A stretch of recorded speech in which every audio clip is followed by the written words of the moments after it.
Hello guys! Welcome back to my YouTube channel!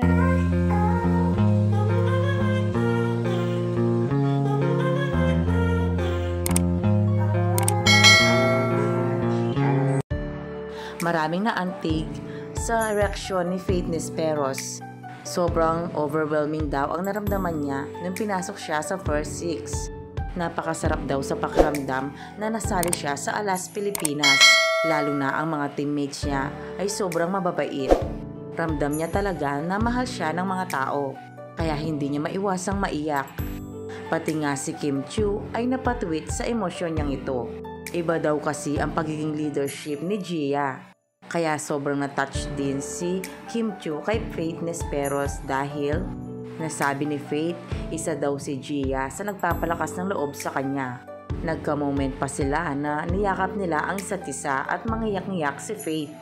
I think isa din na malaking bagay din na si Ate Gia is a very natural leader, a very good setter po talaga, and with the leadership na binibigay ng seniors together with Ate Don, talagang nadadala po kaming mga young ones. Siyempre po,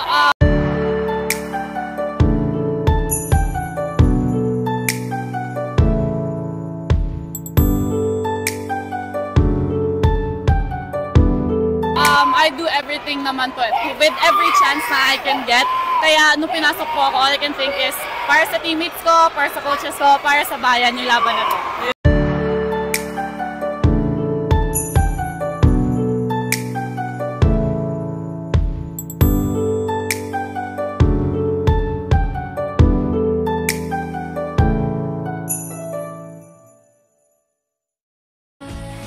So, ayun na nga guys.